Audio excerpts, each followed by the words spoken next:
pero es que me encuentro últimamente muchísima gente que me dice: no, yo me quiero apuntar a Pilates porque es que probé el yoga una vez y me hice daño en la espalda. Y cada vez me lo dice más gente. Hola y bienvenidos a un nuevo vídeo desde Centro Karma Dharma. Soy Ima Martín y hoy quería hablaros un poquito del yoga y del Pilates.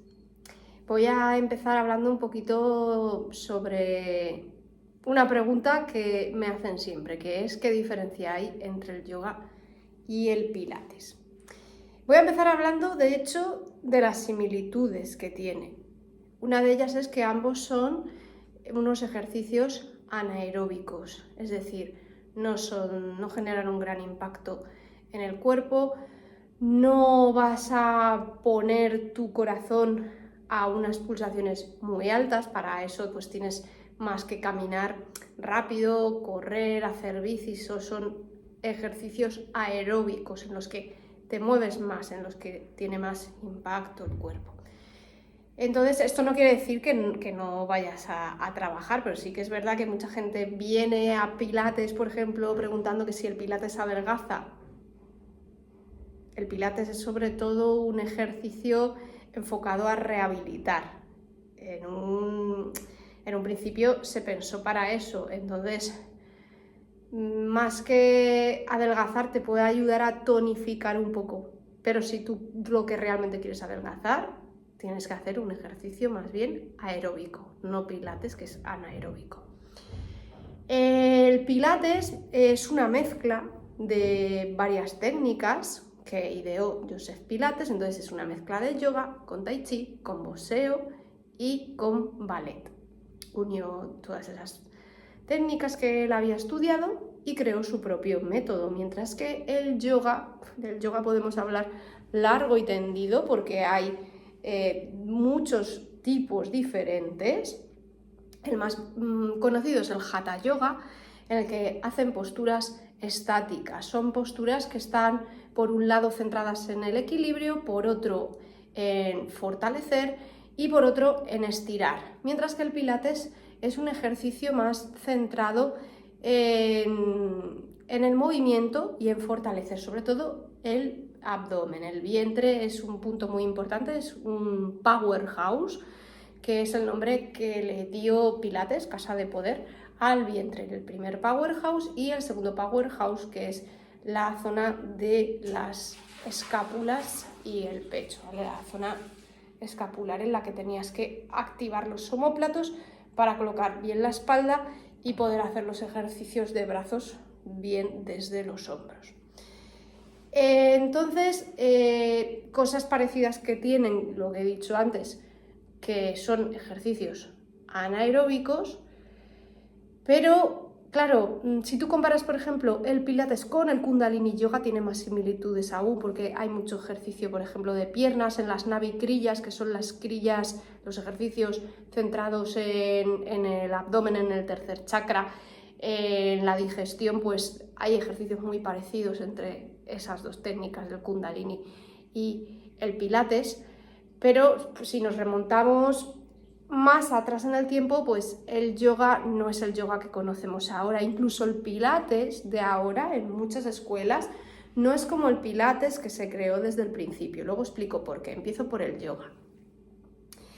El yoga en un principio procede del tantrismo, que estaba más centrado en la meditación. Sobre todo, era una técnica que lo que pretendía era alcanzar la iluminación, alcanzar un estado de gracia, encontrarte con Dios. Luego también se ideó para eliminar el sufrimiento. Tú ten en cuenta que en esa época pues no había psiquiatras ni psicólogos, en lugar de psicólogos pues había gurús que te guiaban, y entonces se ideaban estas técnicas también para entrar en un estado de calma. Fue evolucionando el tantrismo. Por un lado surgió la rama budista, que bebe bastante del tantrismo y se centra en lo que he dicho antes, en la ausencia del dolor y del sufrimiento. Y luego más adelante Los soldados de la época del siglo XIX empezaron a hacer ejercicios de gimnasia sueca.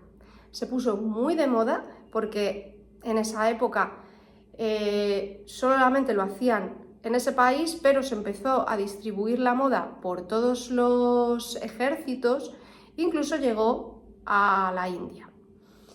En la India vieron lo bien que funcionaba esta técnica de ejercicios y la unieron con sus técnicas yógicas de respiración, de meditación, el tema de los bandas, el tema de los mudras. Entonces se fue uniendo poco a poco y se creó lo que actualmente se conoce como el yoga moderno, que es totalmente válido. Y bueno, ya esto es cuestión de gusto, si te gusta más meditar, si te gusta más ejercitar. Otras cosas que me preguntan es que ¿qué es mejor? ¿Qué es mejor para mi espalda, el yoga o el pilates? Pero es que me encuentro últimamente muchísima gente que me dice, no, yo me quiero apuntar a pilates porque es que probé el yoga una vez y me hice daño en la espalda.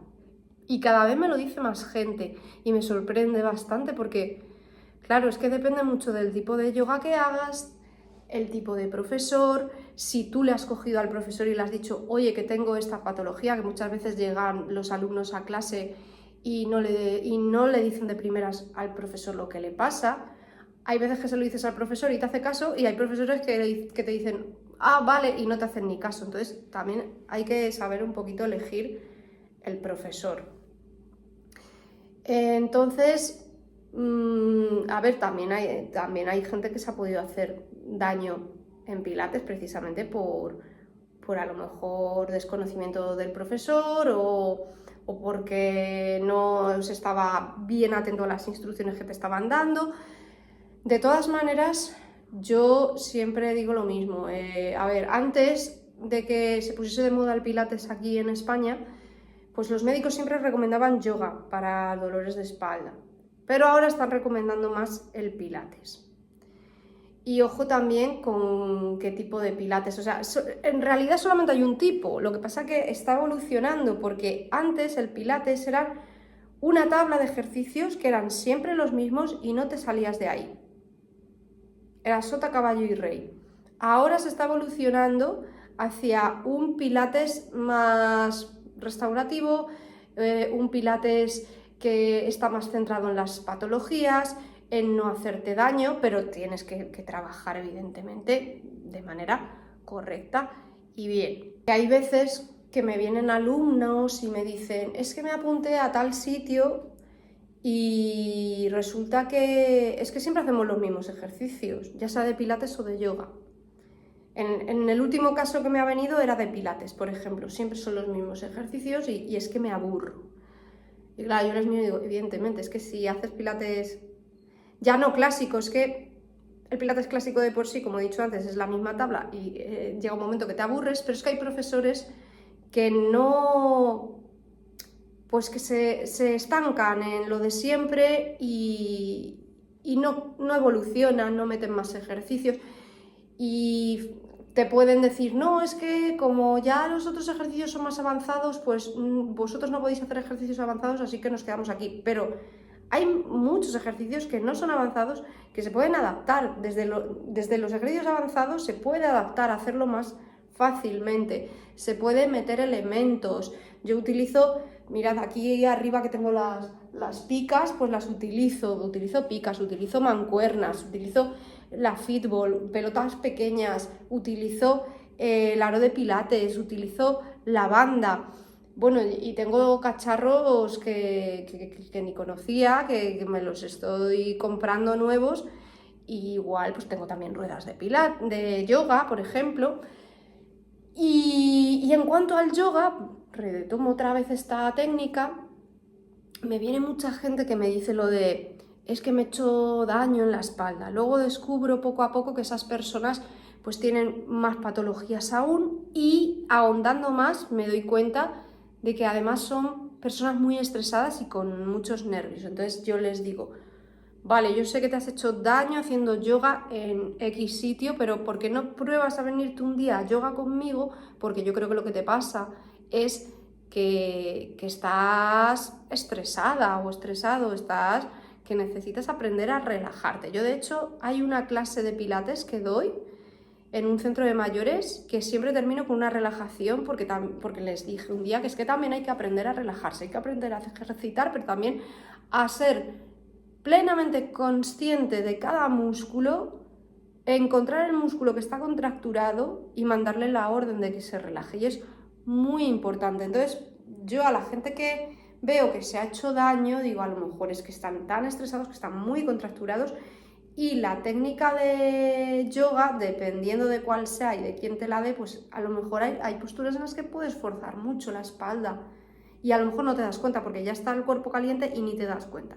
Entonces, como yo lo que hago es yoga y pilates terapéutico, pues me centro en ir mirando, hay que ir observando al alumno a ver si se está haciendo daño. Hay veces que como que ponen cara de dolor y entonces paras, le preguntas, oye, ¿estás bien, fulanito? ¿Te encuentras bien? Bueno, es que me duele un poco, tal, descansa, o hazlo de esta otra manera. Entonces, hay veces que los alumnos por vergüenza no te lo van a decir, por eso tienes que estar mucho más atento por si se están haciendo daño y por vergüenza no quieren parar la clase, pero ahí estás tú para coger, acercarte y decirle, oye, ¿qué pasa? Sí que es verdad que yo hay veces que le pregunto a alguien y me paro y claro, es como que se para un poco la clase, entonces claro, tú tienes que aprender a dinamizarlo y dar órdenes concretas rápidas para no perder el tiempo durante la clase, pero el alumno tiene que sentirse cuidado, arropado, acogido. Entonces, ¿cuál es la mejor técnica para tus dolores de espalda, por ejemplo, tus dolores de cuello? Lo que sea. Yo mi consejo es que pruebes, que si quieres hacer yoga, no hagas y estás muy, muy mal de la espalda, no te vayas a hacer un yoga complicado, no hagas un yoga que sea demasiado gimnástico. Es que también depende mucho del profesor, porque hay profesores que te puede dar un yoga que en un principio a lo mejor para ti sería contraindicado, pero esa persona tiene los conocimientos para modificártelo y hacértelo de maravilla. Y por otro lado, pues al contrario.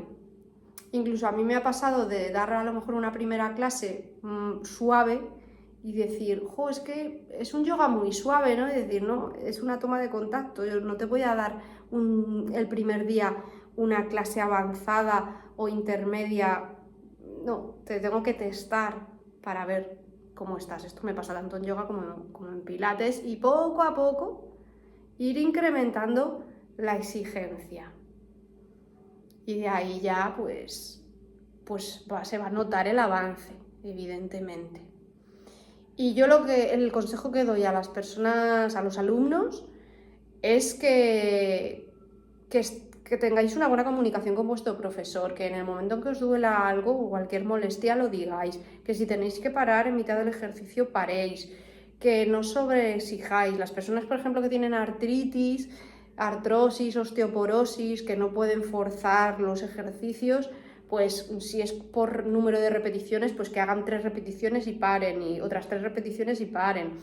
Y entonces ir cada uno a su ritmo, sin exigirte en exceso y escuchando tu cuerpo, sobre todo. Y lo que he dicho antes, la comunicación con el profesor, que es muy importante. Y nada más. Hasta aquí el vídeo de hoy, espero que os haya ayudado. Si tenéis alguna pregunta más al respecto me la podéis dejar en comentarios, que ya sabéis que yo contesto bastante rápido, estoy muy pendiente del canal. Y dadme un like si os ha gustado, también podéis suscribiros. Y bueno, si queréis echar un ojo a nuestra página web, que se llama centrokarmadharma.com, también podéis entrar, tenemos ahí un blog donde colgamos de vez en cuando artículos. Y bueno, también me podéis seguir en el resto de las redes sociales, que las pondré al final del vídeo. Un saludo a todos y nos vemos muy prontito. Chao.